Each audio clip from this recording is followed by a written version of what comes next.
Alors Marcus, on parlera de consécration. Oui, on parlera de consécratie. Depuis, on n'avait pas montré, c'est ça, c'est bien cela. C'est sorti aujourd'hui. Le lancement officiel a eu lieu aujourd'hui. Vous savez, consécratie, c'est bien sûr la fusion de deux mots. Le mot consensus, le mot démocratie. Donc, le sous-titre de ce livre, c'est un modèle de démocratie consensuelle adapté aux réalités du Bénin. Mais alors, nous sommes donc dans un contexte où il y a un comité technique de réforme institutionnelle et politique qui est installé, qui travaille et qui, on l'a dit, a fait appel à 1001 propositions, contributions pour améliorer donc les leurs, histoire de ressortir avec des propositions assez percutantes, pertinentes. Alors, nous allons donc faire un ancrage sur l'ouvrage Consécratie, qui, parmi la pléthore de propositions, se veut plus formalisé parce que sorti en un ouvrage, en un livre, qui est un travail donc, de thèse de doctorat de Juste Kodjo. Donc, voilà le fait du jour. Nous Eh essayons oui, d'en parler aujourd'hui. le fait du jour est Peko Mame Aladaya a essayé d'écrire quelque chose sur cet auditeur, son ouvrage et tout ce qu'il développe autour de la démocratie consensuelle et par rapport aux réalités du Bénin, bien entendu. Et c'est l'éditorial.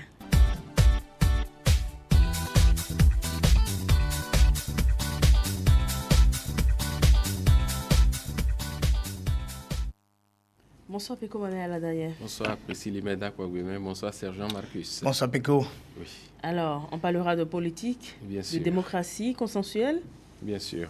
et avec pour titre votre éditorial. Voilà, j'ai constaté que Juste Koyo nous offre un très beau bouquet de roses. Ah, Donc d'accord. j'intitule mon éditorial Rose politique. D'accord, allez-y. Madame, Monsieur, chers amis téléspectateurs, merci de nous choisir pour vous informer. Voici votre éditorial qui porte le titre Rose politique. L'organisation des sociétés modernes et des modes de gouvernance appelle le choix d'une option politique et d'un mode de gouvernance clair. De l'Antiquité à nos jours, l'intelligence humaine a su mettre en forme des types de régimes ayant leurs caractéristiques respectives. Passé au crible des réflexions des intellectuels d'une même nation et mis en parallèle avec les réalités sociologiques, ces types de régimes achoppent ou rencontrent l'adhésion du pays qui les adopte. Ainsi, il est connu par le monde le régime d'assemblée, le régime parlementaire, le régime présidentiel et semi-présidentiel, et j'en oublie. Depuis le renouveau démocratique des années 90, le Bénin a opté pour un régime présidentiel, un régime démocratique qui opte pour la séparation des pouvoirs, mais avec la prééminence du pouvoir exécutif. L'expérience a duré plus d'un quart de siècle et déjà des insuffisances font criailler de toutes parts à un point où, depuis 10 années, l'option d'une relecture des textes fondamentaux de la République est de plus en plus évoquée et des initiatives prises. L'alternance de mars 2016 a davantage plongé notre pays dans une ère des grandes réformes, réformes politiques, réformes institutionnelles, réformes administratives. Les pions sont donc jetés pour y aller le plus vite que possible et un débat national s'instaure déjà et s'enfle. Ce qui cristallise autour des propositions, c'est le mandat unique de 5 ans. Le fait est donc préoccupant et les compétences béninoises ne tarissent pas d'idées, d'initiatives et de propositions. En marge des 1001 propositions qui échouent sur la table de la commission chargée des réformes mises en place par le président de la République, l'officier supérieur des forces armées béninoises et politologue, Juste Édouard Kodjo, a déposé ce jour même dans les rayons des librairies un ouvrage intitulé Consécratie, qui se veut un modèle de démocratie consensuelle adapté aux réalités du Bénin. L'ouvrage est cuisiné aux éditions IFA Stratégie et préfacé par Frère Melchior, pour ne pas citer l'énigmatique professeur Albert Tevoidre, développe un concept qu'on appelle la consécratie.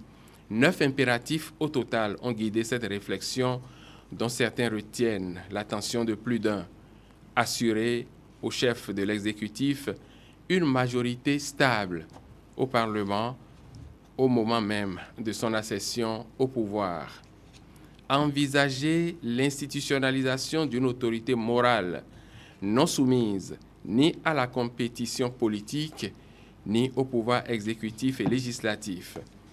Prévoir un mécanisme institutionnel qui fasse de l'allocation des ressources aux organes en charge de la sécurité et de la justice une fonction prioritaire. Au finish, ces impératifs dégagent 3 institutions. La première, l'instauration d'un Parlement où ne sont représentés que des partis politiques d'envergure nationale. Ceci pourrait être obtenu à travers l'instauration d'une élection législative à 2 tours, où ne compétiraient au second tour que des partis politiques ayant réussi à obtenir des sièges dans chacune des grandes régions ou sous-régions du pays lors du premier tour. La deuxième, la mise en place d'un exécutif dont le chef serait élu, soit par suffrage universel indirect au sein des membres du Parlement, soit par suffrage universel direct parmi les candidats portés par des partis politiques représentés au Parlement. Ainsi, le chef de l'exécutif serait issu d'une formation politique représentée au Parlement où il détiendrait une majorité stable sur laquelle il pourrait fonder sa gouvernance. Troisième institution, enfin, c'est l'institution d'une autorité administrative et morale conférée à un organe apolitique dénommé le Haut Conseil de la République, HCR. Il s'agit d'un conseil de 7 membres siégeant à vie et non soumis à la compétition politique.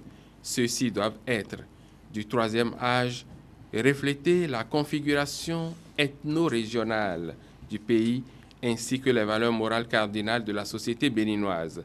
Les missions principales du HCR seraient d'œuvrer à la consolidation de la paix et de la stabilité et préserver bien sûr les valeurs et les intérêts du pays et de garantir bien sûr l'indépendance de l'administration publique.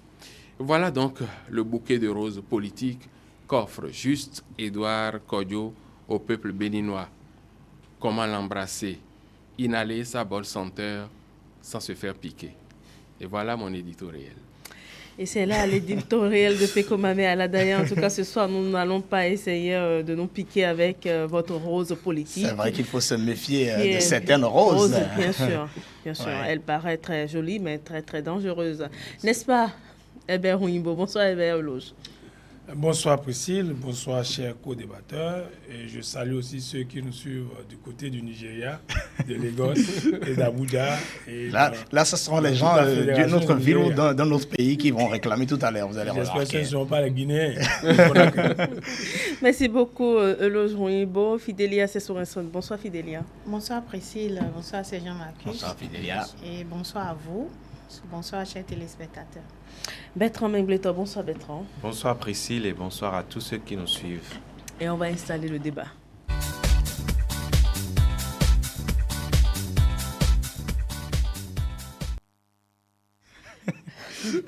Voilà, hello, oui, bon, on se chuchotait des mots, oui, vous étiez en train de vous chuchoter quelques mots. Voilà un bouquin qui apparaît à un moment où l'actualité politique se concentre autour de cette commission des réformes politiques et institutionnelles.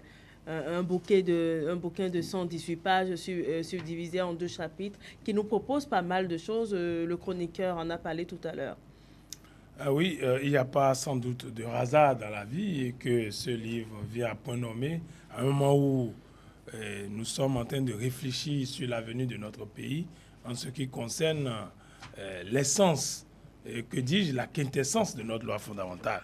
Et de ce point de vue-là, il faut circonscrire le chef-d'œuvre de M. Juste Kodjo dans un... Vous le regardez, je peux vous le passer. Dans un contexte qui vient bien à propos. Et je pense qu'il a fait des propositions et qu'il faudra verser, n'est-ce pas, dans la grande corbeille, n'est-ce pas, des suggestions utiles pour faire avancer le pays.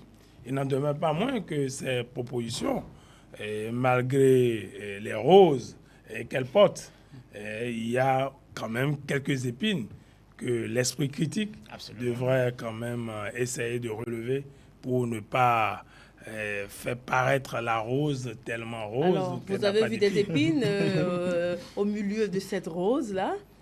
Eh bien oui, j'ai quelques épines. D'abord, nous aspirons à être une nation. Et notre vœu, c'est que le Bénin soit une nation. Et notre marche vers la nation est bien périlleuse, mais elle est irréversible.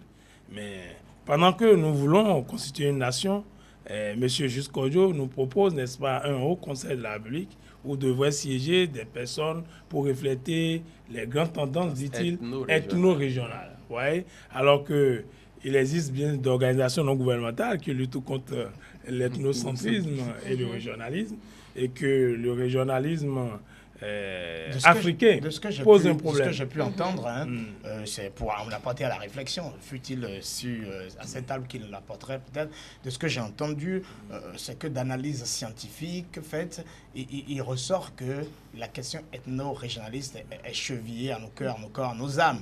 Et donc, il faut y répondre en apportant des institutions qui prennent en compte cette question-là, à savoir qu'il faut avoir des institutions qui proviennent de tous les terroirs, de tous les territoires du Bénin pour que tout le monde se retrouve représenté. Oui, je crois que cette proposition semble être anticonstitutionnelle par rapport à notre constitution actuellement en vigueur du 11 décembre 1990.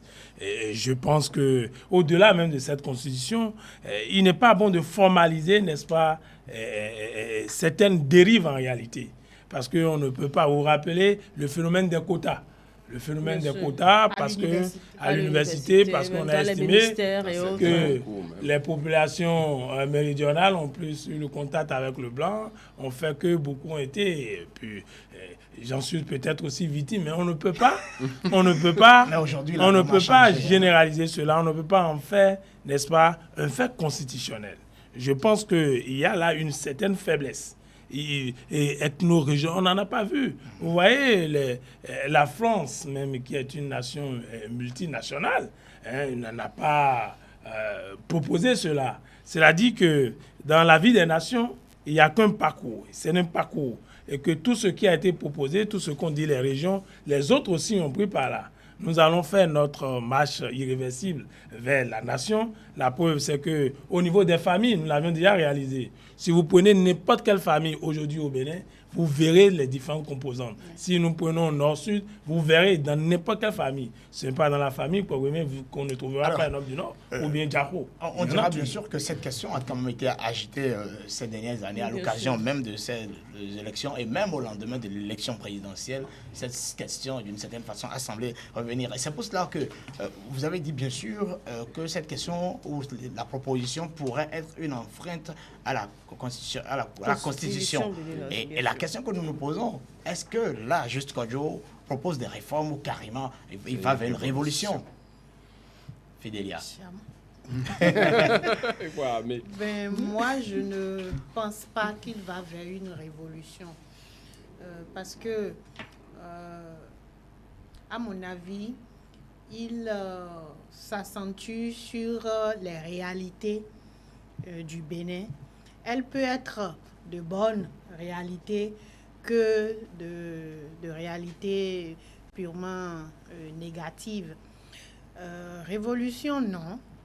Réforme, peut-être. On n'en sait rien.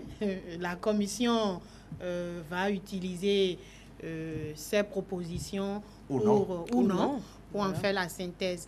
Mais ce que je retiens déjà, c'est qu'il parle de consancratie, d'accord? Donc, il propose une démocratie consensuelle.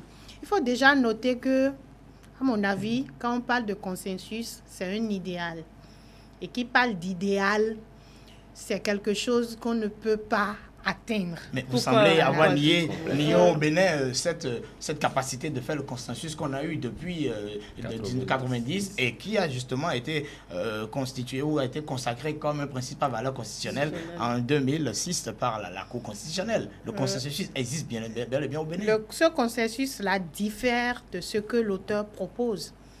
Parce que j'ai lu quelques propositions de l'auteur.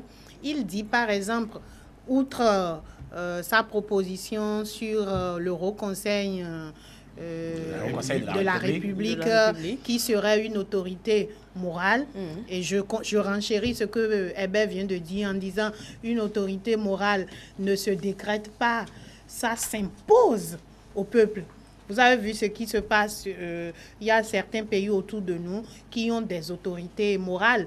Le Burkina Faso, par exemple. Le palais du Moronaba. Voilà, donc on ne les rassemble pas. On ne rassemble pas des gens pour qu'ils deviennent une autorité morale. Est-ce que ce n'est pas parce qu'il y a un vide que l'auteur propose ce Haut Conseil? Il y a un vide, mais ce vide-là, c'est à cause de la manipulation des politiciens. C'est-à-dire qu'aujourd'hui, que ce soit le milieu religieux, le milieu moral, la politique a percé tous ces milieux-là. Et ce qu'il faut noter aussi, l'autre point qui attire un peu mon attention, c'est au niveau du président de la République. Il propose que le président de la République soit élu. Je me disais qu'on allait finir avec l'ethno. Comme il y a trois propositions. Au niveau du Haut Conseil, je disais tout à l'heure que l'autorité morale s'impose. Ça se dégage de façon... Ça ne se crée pas. Ça ne se crée pas. Ce n'est pas une... Lui propose qu'on crée une institution qui va être... le Moronaba au Burkina Faso n'est pas sorti ex nihilo. Ça a été une institutionnalisation traditionnelle et qui a été marquée dans le temps. Mais cette tradition a existé. Donc, mais il fallait l'institutionnaliser. Bon, est-ce qu'on l'a institutionnalisé? Non. Le Moronaba existait avant même que le Burkina Faso ne devienne une république. Une république. Oui. C'est toute mais je veux dire, voilà. dans la pratique traditionnelle des peuples, je ne sais pas, voltaïques ou pas, des peuples Mossi, qui ont vécu dans le Burkina Faso, il a fallu institutionnaliser, fut-il par des normes non écrites ou pas? Oui, pas des normes non écrites, je suis d'accord. Mais justement, quand on parle d'autorité morale, les normes ne sont pas écrites. C'est ce que j'allais dire. Alors que Jules Kodjo propose Kodjo, c'est bien ça? Propose une institution avec des normes bien écrites, bien officielles, bien réglementées. Pour moi, ce n'est pas une autorité morale. Ça va être une autre institution qui déjà existé. Le Haut Commissariat de gouvernance concertée. Non, c'est pas la même chose. C'est pas la même chose, mais c'est presque la même chose. Le médiateur de la République. Vous ne pensez que la composition n'est pas... Ici, il propose... Absence d'autorité morale au Bénin que, par exemple, on a retrouvé l'actuel et l'ancien président de la République en Côte d'Ivoire. Non, je pense qu'il y a ce vide-là si on avait ça au Bénin, est-ce qu'ils avaient besoin d'aller à l'extérieur? Je l'ai expliqué tout à l'heure. Je l'ai expliqué tout à l'heure. C'est l'instrumentalisation des politiciens qui amène ça au Bénin. Mais le terrain n'est pas si vide. Hein. Vous avez vu quand même le rôle qu'a joué certaines églises. Je ne vais pas les citer. Oui, certaines. Il y en existe plus beaucoup. Donc, c'est pas si malheureusement, vide. parce que même nos têtes couronnées... Bertrand, oui, bien sûr. Bertrand, je vous apporte, selon l'auteur, puisque on a eu un petit avantage d'avoir eu un peu plus de contenu peut-être que vous autres. C'est vrai que le livre est sorti. On sait qu'on ne l'aura pas tout lu, donc, mais on a les grandes lignes. Alors, selon l'auteur, il dit que le Haut Conseil de la République sera, en dehors de la question ethno-régionaliste, sera cette instance qui va pouvoir regarder de très près les actes que posent, surtout les actes de nomination des hauts responsables de la République, pour que ces responsables-là ne soient plus dépendants, ne soient plus obligés d'avoir le devoir de reconnaissance, de gratitude à l'endroit de celui qui les a nommés. Donc, par exemple, les chefs d'état-major, les responsables de la sécurité et d'autres hauts responsables. Et en dehors de ça, il y a la question de l'indépendance par rapport aux puissances étrangères pour lesquelles ce Haut Conseil aura son regard et aura son mot véritablement qui ne sera pas qu'un avis consultatif. C'est très beau. C'est très... C'est vraiment l'idéal. C'est l'idéal. C'est idéal ce que M. Jules Kodjo propose.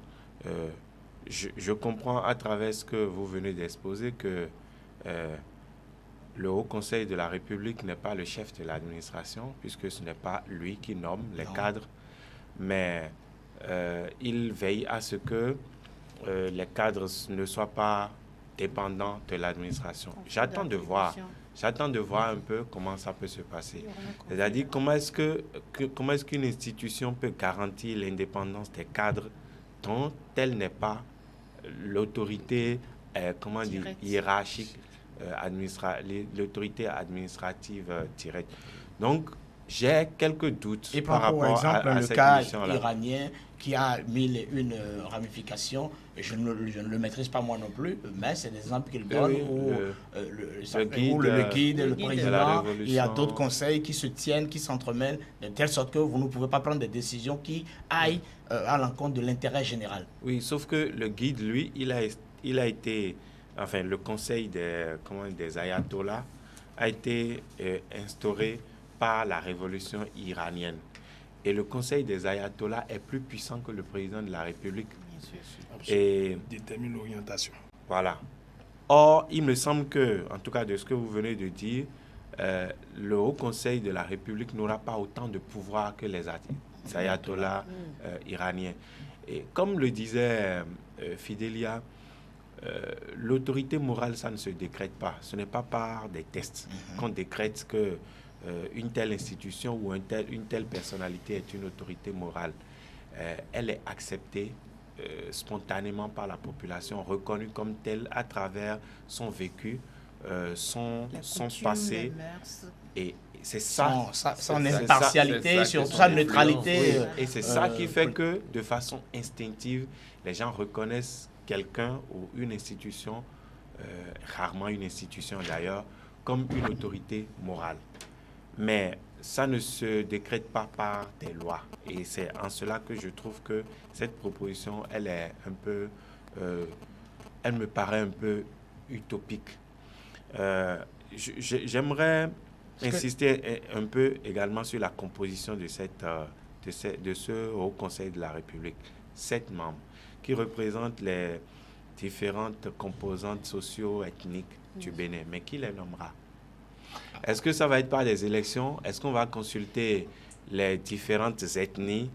Est-ce qu'on ira aux élections pour choisir des gens? Il y a un mécanisme d'élection pour les tout premiers de la première haute cour. Et après, ce sera des propositions qui seront faites entre les tout premiers qui vont proposer pour une autre région et d'autres régions vont proposer les membres d'une autre. C'est un mécanisme assez complexe. Oui, mais il parle de 7 membres. Il parle de 7 membres siégeant à vie. Voilà.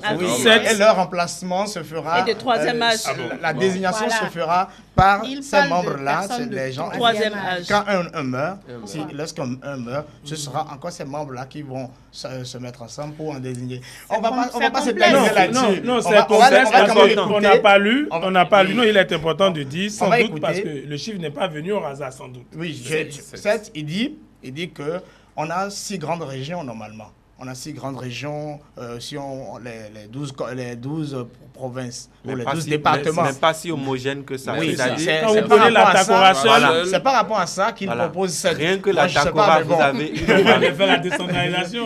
Il propose 7. Il y a même des frontières, je vais dire, des frontières ethniques, je vais dire, étanches entre des communautés qui vivent dans la même région. Chers amis, ce n'est pas le seul sujet qu'on va aborder. On va écouter justement celui qui a présenté l'œuvre ce matin. C'est vrai qu'il va revenir sur cette question, mais on n'en parlera plus.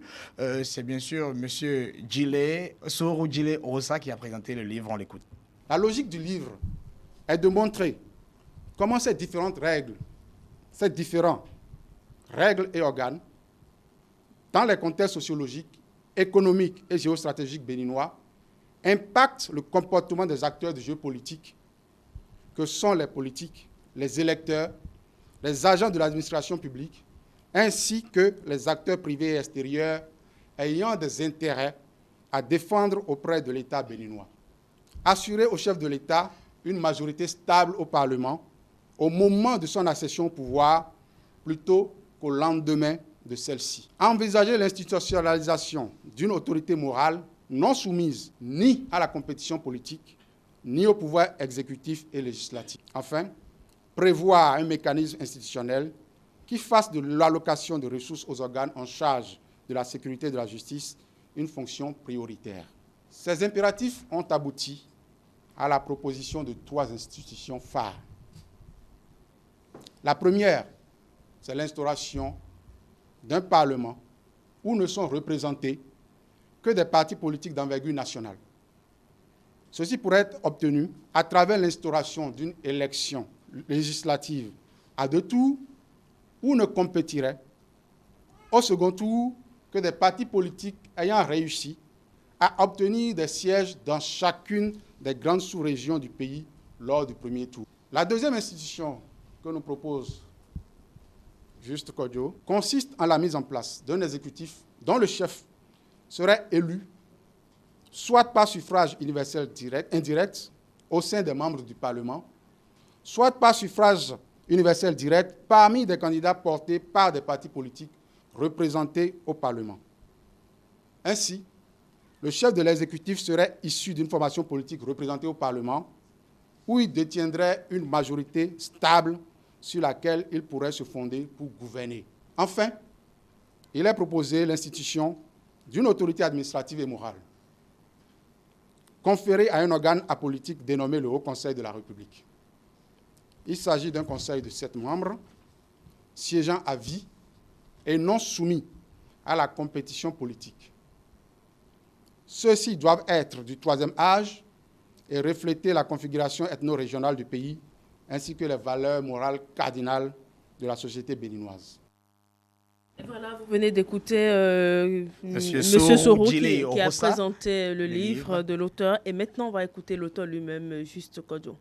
Moi, je suis convaincu que ce n'est pas la nature du Béninois, fondamentalement. C'est-à-dire que le Béninois n'est pas aussi mauvais que nous voulons le croire. Voyons le système, les facteurs systémiques. Comme j'ai dit, la sociologie, l'économie, les relations internationales, tout ça a un impact sur les différents acteurs. Il ne faut pas l'oublier. Pourquoi quelqu'un qui est tout puissant, qui règne en maître sur sa femme et ses enfants, ne peut pas décider de qui va épouser son enfant? Est-ce que nous ne nous sommes jamais posé cette question? Parce qu'il y a des décisions qui sont sacrées, qui sont tellement importantes que le chef doit écouter d'autres personnes. C'est tout. C'est ça ce que j'ai mis dans consensus. Il faut que le chef écoute et prenne en compte les observations d'autres personnes. Voilà, Peko Mame Aladaya, les propositions de l'auteur. Vous avez aussi écouté M. Soro qui a présenté le livre, bien sûr. Oui, je crois qu'ils sont tous revenus sur les grandes motivations de cette œuvre. Et je voudrais rebondir sur un point qui avait préoccupé mes co-débatteurs tout à l'heure. C'est également cette vision sur le plan moral, cette représentation apolitique de 7 membres qui aura un rôle très important à jouer pour, on dirait, calmer un peu la tension politique, conserver la paix, garder le consensus dans le pays. Je voudrais dire qu'au-delà de tout ce que les collègues ont dit tout à l'heure, il faut reconnaître que la question de l'ethnie et du régionalisme reste profondément ancrée en le béninois. Il faut le reconnaître, c'est que nous sommes tout le temps en train de combattre ce phénomène pour pouvoir œuvrer à la création d'une vraie nation. Est-ce qu'il ne faut pas, par exemple, minimiser un peu le phénomène pour le tuer un peu dans l'œuf? Bon, est-ce que c'est en le minimisant qu'on le tue? Ou est-ce que ce n'est pas plutôt en donnant une chance égale à tous? Voilà, en nous mirant véritablement dans le miroir pour nous dire, écoute, tu admets que ça existe, parce que jusque-là, dans un passé récent, ça continue de tâcher, je vais dire, même l'administration publique. S'est fait de quotas où il est du Nord, il est du Sud. Vous allez dans des administrations publiques, la langue de travail, c'est la langue du... Il faut que le pouvoir revienne au Sud, il faut que le pouvoir aille au Nord, etc. Et puis, ça reste ancré en nous. C'est parce que nous voyons ça comme des sources de conflits que nous sommes tout le temps en train de combattre cela pour montrer que, écoutez, nous sommes tous de la même nation. Et Herbert l'a dit tout à l'heure, il n'y a plus de famille aujourd'hui qui n'ait pas de ramification dans l'une ou l'autre région du Bénin. Donc nous sommes tous frères. nous cultivons cela, mais nous ne devons pas occulter le fait que nous sommes venus quand même d'horizons divers. Nous avons des réalités sociologiques différentes, mais nous sommes obligés de vivre ensemble. Donc, en faisant un tel haut conseil de la République, où on verra un Daha d'Abomey et un Kwenze du Borgou, de la Takora. Puisqu'on précise que c'est des gens du troisième âge. Voilà, des gens du troisième âge, des gens assez sages. Qui vont siéger à vie. Qui vont siéger à vie. Je crois que... On va pas relancer le débat, laissez Péco donner son point de vue. Non, parce qu'on va aller au sujet. Le troisième âge n'est pas synonyme de sagesse. Vous voyez les vieux qui font la pagaille dans nos quartiers là. Laissez Péco avancer. Nous avons vu également dans ce pays des vieux instigateurs de violence. Oui, ça veut dire que nous nous connaissons et nous saurons choisir ces membres-là pour que la paix soit toujours conservée dans notre pays. Donc, ce que propose Juste Kodjo n'est pas à rejeter de but en blanc.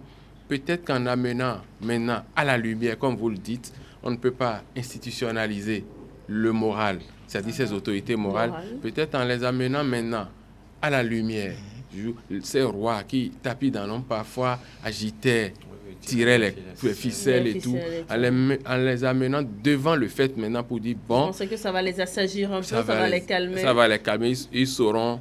ils seront obligés d'offrir au peuple le visage qu'on attend d'eux. Péco, justement, vous allez continuer de rebondir justement voilà, au deuxième pan de ces propositions, c'est justement la mise en place de partis politiques d'envergure nationale et une élection législative à deux tours. À deux tours.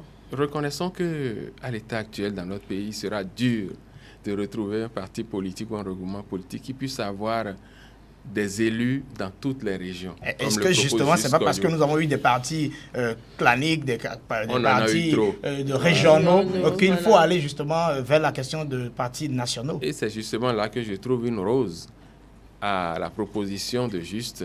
Et là, il est juste parce qu'il nous pousse forcément vers des regroupements. Bien sûr. Et des éviter regroupements, un peu les petits partis politiques qu'on a un peu partout. Ou des partis qui ont un seul élu. Oui, surtout l'étendue du territoire, bien sûr. Voilà. Donc, ça nous oblige à nous mettre ensemble. Et c'est là que ça vient un peu adoucir ou polir les bords du volet moral que nous pensons un peu être trop tranché, encourageant un peu le régionalisme. Ça vient polir les bords et ça vient nous montrer un peu que nous sommes obligés de rester ensemble. Un parti politique ne doit plus être « Ah, c'est de l'Est. C'est du centre. Ah, ça, c'est pour les fonds. » Et vous pensez qu'avec nos réalités béninoises, ça pourra se faire? Ça pourra se faire parce que nous avons réussi à avoir un gouvernement quand même où tout le monde est un peu représenté. Oui, il y a des natifs du Nord, des natifs du Sud, du Centre et tout. Donc, pour avoir un parti politique qui puisse avoir une telle envergure nationale, je crois que c'est bien possible. Et il va falloir qu'on aille vers ça, vers ces grands regroupements, pour opérer également cette réforme politique chère au président Talon. Herbert, je vois un sourire malin sur votre visage. Je lui pose la question, justement. La question, Herbert, on va plus loin, puisque le politologue propose, au-delà donc des partis politiques d'envergure nationale, des élections législatives à deux tours. Pour vous, c'est encore un rêve ou c'est possible? Non, c'est possible. Ce qu'il dit, on voit l'objectif spécifique, n'est-ce pas, dans cette proposition, c'est d'aller au regroupement, permettre, n'est-ce pas, à d'autres partis ou bien permettre à certaines particularités de se fondre dans le grand ensemble pour pouvoir faire campagne. Car en réalité, on déplace en fait le problème sous la forme, n'est-ce pas, de grands partis. On déplace parce que dans les grands regroupements, il y a toujours les fiefs dont vous parlez. Voilà. Vous voyez même que ce soit en France, en Grande-Bretagne ou ailleurs, il y a des gens qui ont leurs fiefs.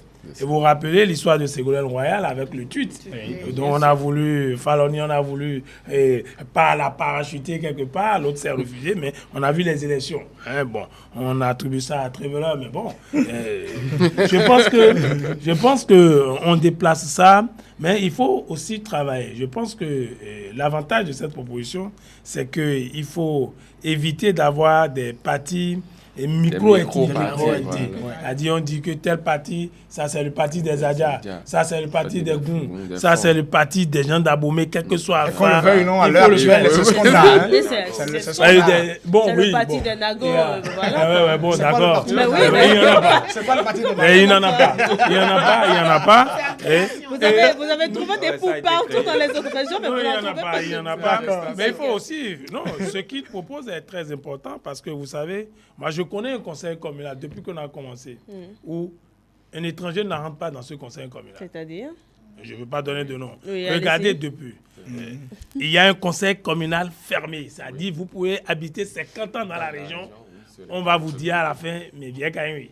Donc ça, je vais parler français. Donc, il faut faire en sorte que dans les grands ensembles, il faut aussi veiller à ce qu'il y ait un règlement intérieur qui favorise, n'est-ce pas, la participation. Parce que vous pouvez être dans un grand ensemble, militer pendant 20 ans, 30 ans, sans jamais être positionné. Et que la question du régionalisme ou bien de l'ethno-régionalisme résistera toujours dans le Absolument. parti. On connaît certains partis ou des militants qui sont Et restés pendant 30 ans, l'argument mais n'ont jamais été positionnés. L'argument qu'évoque l'auteur, il dit, dès lors que nous sommes tous ensemble de toutes les régions, celui qui sera le leader ne pourra pas mettre en veilleuse les intérêts d'une certaine région. Puisque dès lors qu'il posera un acte, tout le monde est représenté, dès qu'il posera un acte, l'autre d'une autre région qui n'est pas satisfait, va se lever et dire ah non, mes électeurs, parce que lui, pour être élu dans le conseil, il dépend justement, comme vous le dites, de son fief. Et je pense qu'à cette étape-là, la proposition, elle est merveilleuse. Mais il faut aller au-delà. Aller au-delà, c'est que travailler à ce que nous soyons une nation. Au point où, si vous êtes de Natitengou, vous pouvez aller vous présenter à Dassa et aller aux élections, c'est le parti, on décide, ou bien dans le mono. Donc il faut éviter que les gens pensent que le territoire est leur propriété privée et que quel que soit la fin, vous ne pouvez pas vous présenter là. Vous pouvez vous présenter, il s'agit aux populations de défendre. Un peu comme la France, évidemment, eux, ils ont plusieurs siècles de démocratie. Par rapport à nous qui sommes en train de faire le chemin. Élection à 2 tours, élection législative à 2 tours, qui justement fait qu'il n'y aura plus d'élection présidentielle. Il dit que c'est une économie d'énergie, de temps, mais aussi d'économie, de moyens économiques pour les finances. Qu'est-ce que vous en pensez? Oui, non, vous parlez de l'élection présidentielle. Non, élection législative à deux tours. Donc il y aurait, puisque selon ce qu'il propose, le leader ou le chef de l'exécutif sera issu du Parlement, donc dans la formation majoritaire à l'Assemblée nationale. Oui, bon, je pense que ça a un nom aussi. Ça pose aussi un problème parce que nous avons une majorité à géométrie variable. Et que le fait de dire qu'il sera issu, n'est-ce pas, de cette majorité, eh bien, là, nous sommes en train de vouloir instaurer, n'est-ce pas, une sorte de monarchie. Moi, c'est une monarchie où on peut tout au plus l'appeler régime parlementaire. Oui, c'est un régime parlementaire déguisé. Mais pas monarchie. Mais non, quand on dit un peu mal, ça dit qu'il y a l'establishment qui se représente, qui désigne. Bon, de toute façon, moi je préfère. Il y a plusieurs velléités dans ce grand parti. Beaucoup. Il y aura la cassure et puis de toutes les façons, on propose ça en fonction de la sociologie de chaque pays. La nôtre, nous la connaissons. C'est un pays extrêmement instable, qui a ses querelles, et tout le monde veut être chef. La cause, c'est qu'on est tous présidents de quelque chose. Même qu'ici, doit être président de quelque chose, si on fouille bien. Le président d'une ONG cachée, ou bien d'un club de quelque chose. Très bien. En attendant de chercher si je suis présidente de quelque chose, on va écouter Joël Aïvan, il est doyen de la faculté de droit et de sciences politiques. Il était justement... C'est le constitutionnaliste qui surgit ce matin et qui arrive non seulement pour soutenir un frère dont le travail est remarquable, dont les idées sont originales. Ce ne sont pas des idées que l'on rencontre dans presque tous les bouquins, non. Ce sont des idées qui sortent de son expérience, mais également en regardant ce qui se fait un peu partout, mais surtout en les logeant dans les réalités de notre pays. C'est en cela que, Monsieur Kodjo, je voudrais vous dire toute mon admiration pour la force de vos idées, pour l'audace que vous avez de structurer vous-même des idées, de les mettre au service du pays. Alors, qu'est-ce que c'est que le consensus ? De mon point de vue, le consensus est un idéal. Le consensus ne peut être une règle. Le consensus est une pratique. La Cour constitutionnelle du Bénin, en évoquant le principe le consensus comme étant un principe à valeur constitutionnelle, s'est gardée elle-même, n'étant pas capable, ne pouvant pas fixer les limites et le contenu du consensus. Le consensus est une pratique que nous expérimentons d'ailleurs depuis quelques temps, puisque tout le monde parle. Dans d'autres démocraties, parfois dans les démocraties les plus avancées, c'est la brutalité de la majorité qui tranche les débats. Quiconque a la majorité a raison. C'est pour ça qu'on parle parfois de la vérité politique. Vous avez la majorité au Parlement, vous avez la majorité dans le pays, vos idées triomphent et vous vous imposez à tout le monde. Mais le consensus, c'est autre chose, c'est ce que vous proposez. Le consensus, c'est non pas la vérité, la brutalité de la majorité politique, mais c'est plutôt de faire en sorte que l'on débatte. C'est donc, en vérité, une pratique des pays qui ont appris, qui savent débattre, échanger et s'entendre sur l'essentiel. Le consensus, ce n'est pas l'unanimité. Le consensus, ce n'est pas la majorité. Le consensus, c'est le consensus. Et voilà les propos du professeur Joël Aïvor. Le consensus, c'est le consensus. Oui, le consensus, Maître Amegletor, qui va rester une grosse nébuleuse, même si en sciences politiques, il faut dire que les choses sont presque comme de sciences exactes. Et on se demande, à l'aune de ce qu'a dit le professeur Joël Aïvor, qui du reste a dit qu'il a été, et c'est vrai, a été professeur de Juste Kodjo en 2009, est-ce que le consensus reste aujourd'hui quelque chose de palpable, quelque chose de mesurable? C'est là où se pose le problème. Enfin, c'est là où moi, j'ai quelques difficultés avec le concept de Juste Kodjo. Le consensus, c'est cette façon de contenter tout le monde, c'est-à-dire de prendre en compte toutes les opinions. C'est ça le consensus. Est-ce qu'au Bénin, on a été hypocrite pendant 25 ans, 26 ans, en adoptant le consensus comme valeur constitutionnelle? Non, vous avez entendu le professeur tout à l'heure, la Cour constitutionnelle qui a érigé ce principe-là en un principe à valeur constitutionnelle n'a pas été capable de définir le contenu du consensus. Et là où j'ai quelques difficultés pour suivre M. Juste Kodjo, c'est que au même moment où il prône le consensus, donc la consécratie, il propose, une réforme des partis politiques qui justement ne promeut pas le consensus.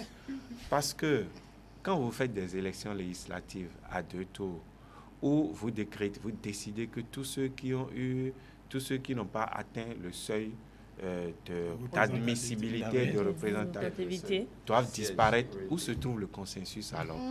Parce que ces gens qui ont peut-être eu une dizaine d'élus sur tout le territoire, mais ils représentent une partie des Béninois.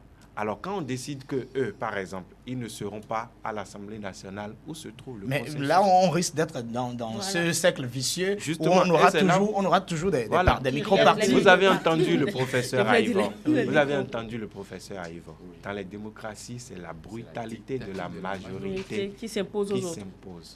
Alors, si on va à des élections et que... Parce que finalement, ce mécanisme qu'il propose, c'est de la brutalité de la majorité. Quand il propose que les partis qui n'auront pas des élus, surtout au premier tour disparaître, ça veut dire que les autres qui sont majoritaires s'imposent à eux. Et c'est là justement les limites de la consécratie. Mais sa consécratie, son consensus serait peut-être venu de ce que les partis, pas seulement du vécu, les partis qui ont atteint le seuil de représentativité auraient pris en compte les désidérata et les opinions ou les problèmes, les intérêts des autres partis, parce qu'ils seraient sur tout l'ensemble du territoire national. Ça veut dire quoi? Ça veut dire qu'ils détiennent le mandat. Ça veut dire quoi? De qui détiennent-ils leur légitimité? Est-ce que c'est des électeurs ou bien des partis qui ont été éliminés par les électeurs. Des électeurs, puisqu'ils avaient été déjà, eux, au premier tour représentés. Oui, mais il y a des électeurs qui ont préféré de micro-partis au premier tour. Qu'est-ce qu'on fait d'eux? Est-ce qu'eux, ils sont pris en compte? C'est ça le problème. Je vais vous donner même une illustration de ce que Bertrand dit. Ouais, on a un parti, par exemple, le Parti communiste du Bénin. Ouais, ils sont jamais représentés. Mais on sait qu'ils incarnent un courant donné, un courant important, nécessaire dans notre pays et dans toutes les activités. Alors, tel que M. Juscozo propose, n'est-ce pas, la réforme des partis, nous n'avions aucune chance, n'est-ce pas, de voir le Parti communiste du Bénin, n'est-ce pas, à l'Assemblée nationale. On l'obligerait à se fondre dans un groupe dénaturé, où il n'y aura pas de courant. À l'heure actuelle, vous le dites, mais à l'heure actuelle, est-ce que le Parti communiste du Bénin est au Parlement? Non. Peut-être que dans ce fond, il pourrait avoir quand même ça. Justement, l'objectif, ils ont une utilité. À travers ce que j'ai lu, l'objectif n'est pas que ces partis, les petits partis disparaissent. Ils ont leur rôle. Mais pour siéger à l'Assemblée nationale, il faut qu'on aille vers de grands groupes. Et je pense que c'est important pour notre pays. Oui, vous faites la promotion des alliances contre nature, de l'alliance des contraires. De l'alliance des contraires. Ce qui, ma foi, pose un problème. Des alliances des contraires circonstanciées. Je ne fais pas la promotion des alliances de contraires. Je pense que en regardant le vécu, la situation actuelle des partis politiques au Bénin, il faut qu'on aille vers des techniques de rationalisation. C'est très important pour nous. Sinon, nous allons tourner en rond. Les techniques de rationalisation, c'est une que l'auteur propose là, qui va amener quoi? Qui va faire que les micro-partis ne vont pas disparaître, mais ils vont se fondre dans les grands partis politiques. Et pourquoi pas pour avoir un mot aussi à dire dans ces partis politiques. Pour aller aux élections. Oui. Mais ces partis-là restent autonomes. Avec leurs idéaux. Ça veut dire quoi? Qu'est-ce que ça va régler? Aujourd'hui, nous n'avions pas de grand rassemblement de partis politiques parce que les partis politiques n'ont pas de ligne idéologique. Ce qui va se passer désormais, c'est que ne peuvent se regrouper que des partis qui ont presque les mêmes idéaux, qui défendent les mêmes choses. Oui. C'est ça ce qu'ils proposent et c'est très important pour nous. Mais il se fait que le PCV s'oppose à tout. S'il vous plaît, on va écouter Vous avez vu, c'est le Front National. Voilà, c'est notre Front National. C'est notre Front National, on en a besoin. Donc, ce qu'il propose là, je pense que c'est très important en ce sens que ça va régler certains problèmes que nous avions vécus, par exemple, lors des élections présidentielles passées ou des élections législatives aux élections présidentielles. Nous avons vu des partis politiques défendre quelque chose et en même temps d'où le problème de la transhumance qui serait réglé. Voilà. Aussi, donc, il propose un seuil de représentativité qui va faire petit à petit disparaître certains partis qui ne peuvent pas résister au temps. Parce que nous avions près de plus de 200 partis politiques. Justement, cela règle aussi le problème de financement public des partis politiques. Voilà. Parce que quand vous n'êtes pas représenté à l'Assemblée nationale, vous ne bénéficiez pas de financement public. Mais pour être à l'Assemblée nationale, il faut être représenté partout. Justement, Serge, vous disiez tout à l'heure que le but de cette réforme, ce n'est pas que les petits partis disparaissent. Or, s'ils n'ont pas de financement, comment est-ce qu'ils... ils vont se transformer en association. Mais il faut qu'ils disparaissent aussi. Parce que c'était civil. Mais c'est Jean-Marcus, il faut que les partis, les petits partis, le mot c'est pas seulement micro. Oui, les micros là. Les nanos. Les nanos. Très bien. Il faut que les nanos partis politiques là disparaissent. Oui, il ne faut pas avoir peur de sortir. D'accord, on va écouter Bertrand rapidement. J'essaie de faire un petit calcul. C'est-à-dire que si on reste en l'état, c'est-à-dire tel que les circonscriptions électorales sont dessinées aujourd'hui. Oui. Sans oublier que l'auteur propose une réforme de la loi électorale. En attendant d'en connaître le contenu, j'essaye de faire un petit calcul rapide. On a 24 circonscriptions électorales. C'est-à-dire que si nous suivons la logique de l'auteur, au premier tour, on aurait 3 partis 3 grands partis qui Non, passeront. on ne pourra pas décréter la limitation des partis politiques. Non. C'est-à-dire que les résultats qui voilà, vont... ce qu'il propose là, c'est la disparition progressive. Laissez-moi terminer, s'il vous plaît. Laissez votre calcul. Voilà. On se fait phagocyter. On a 24 circonscriptions électorales. Bien sûr. Il n'y a que 3 partis possibles qui soient capables d'avoir des représentants dans chaque... Vous parlez de ce qui se passe à l'heure actuelle, c'est cela? Non, pas à l'heure actuelle. C'est-à-dire les partis tels que M. Kodjo les imagine ne peuvent pas avoir... On ne peut pas avoir plus de 3 étant représentés sur tout le territoire national. Il restera 11 sièges. Que ces 3-là vont se partager au second tour. Et c'est ce qui pose problème. En fait, de mon point de vue, c'est ça qui pose problème. Il y a une multitude de probabilités à faire. Votre calcul n'est peut-être pas l'unique. Hein. Il peut y avoir des entremêlements de sièges. Donc, c'est pas si simple à mon avis. Oui, c'est clair. Si on réforme, comment on dit, la loi électorale, si on redéfinit les circonscriptions électorales...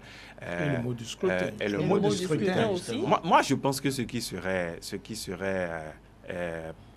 acceptable, c'est qu'on fixe un quota, c'est-à-dire en termes de suffrage recueilli au premier tour, ou bien même un scrutin à un tour. Si vous n'atteignez pas tel score, vous n'avez pas de représentant à l'Assemblée nationale. Et les partis... Non, ce n'est pas ça qui se passe actuellement. Ce n'est pas ça qui se passe actuellement. Parce que alors, ce que je peux vous dire, des gens dans la 5e circonscription... Dans la 6e circonscription, par exemple, à Calavier, il y a des gens qui sont recalés alors qu'ils ont obtenu plus de voix que d'autres députés qui ont été élus. Bien sûr. Et donc, ce n'est pas le même système qui se... De toute façon, tout ça, c'est les on histoires est en pleine... Il va falloir, pour régler le système partisan au Bénin, il faut qu'on aille vers des critères, vers des modes de gestion internes. En attendant de nous développer ces critères, modes de fonctionnement, on va écouter l'ancien ministre et l'ancien président de la RAC. Il s'agit de Théophile Nata. Il était aussi à la présentation de ce... On ne peut pas appeler quelque chose qui n'existe pas. Mais généralement, on fait des choses en 3 parties. Soit le professeur... Enfin, les cursus ne sont pas les mêmes. Nous, on est obligés de faire en 3 parties. Et dans les 3 parties, il faut trouver dans chaque partie 3 petites parties encore, c'est-à-dire chaque fois vous déclinez de cette façon-là. Mais ça, c'est peut-être une filière littéraire, j'en sais rien. C'est pas ce que d'autres scientifiques font. Le professeur est là parce que la première partie, c'est l'évaluation du renouveau démocratique, à ce que j'ai compris. La seconde, c'est les piliers, là. Les piliers. Après l'évaluation, les piliers, y compris donc le Haut Conseil. En plus, le terme de Haut Conseil de la République, qui a son histoire déjà dans notre pays, serait-il? J'en sais rien. Ça peut être toujours haut quelque chose, si vous voulez. Mais est-ce que c'est encore Haut Conseil de la République dont nous avons... qui est quelque chose de classé, qui avait des pouvoirs que nous savons quant aux études d'amélioration. Voilà. Donc le président Théophile Nata, nous allons écouter cette fois-ci l'un des députés, donc Gildas Agoncan, qui était donc au lancement, qui a donné aussi son point de vue sur cet ouvrage. On a parlé de consensus. J'avoue que c'est fort, parce que ça va au-delà de la démocratie. Et le professeur Aïvo, qui nous a précédé dans la parole, a dit que ce n'est pas de la démocratie, ce n'est pas non plus une question de... C'est pas une question de majorité, c'est pas une question de consensus. Non, pas consensus. D'unanimité, c'est pas majorité, c'est pas unanimité, mais c'est tout court consensus. Le document qu'il est en train de nous présenter aujourd'hui, à mon avis, rentre dans une actualité réelle. Et voilà.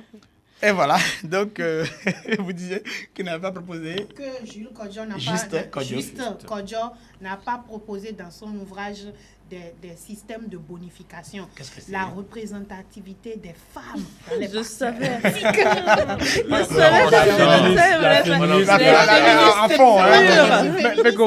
Il y a une question qu'on ne va pas occulter, c'est bien sûr la question de la désignation du chef de l'exécutif.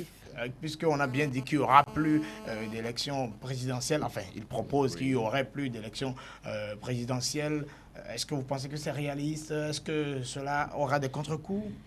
Bon, dur, quand on sait que tous les Béninois aspirent à être chefs, même dans ce grand regroupement qui aura gagné c'est là que vous trouvez Parlement, des épines. voilà, qui aura gagné le Parlement. Pour désigner quelqu'un, vous verrez 3-4 personnes susciter leur candidature. Et dire, il propose même qu'à pendant la campagne législative, que la campagne du président soit faite, qu'on sache déjà que dès que son parti gagnera, que c'est lui qui sera porté. Ça veut dire qu'il y aura des primaires. Oui. Ça veut dire qu'il y aura des primaires pour éliminer déjà, pour déblayer le terrain. Et on saura que si notre parti a la majorité au Parlement, c'est elle qui sera désigné président de la République. Là, les difficultés seront un peu aplanies. Merci beaucoup, Péco. Il n'a pas proposé de primaire. Non, il ne l'a pas dit. De toute façon, il y a sûrement... C'est dans la gestion interne des partis. Ce sera sûrement dans la loi, la charte des partis qui sera peut-être... De toutes les façons, le livre est déjà dans les librairies. Donc on peut le montrer encore. Ça, c'est pas fait trop de publicité que de le montrer. Voilà. Bon, voilà. Merci beaucoup, chers débatteurs. On va se retrouver demain.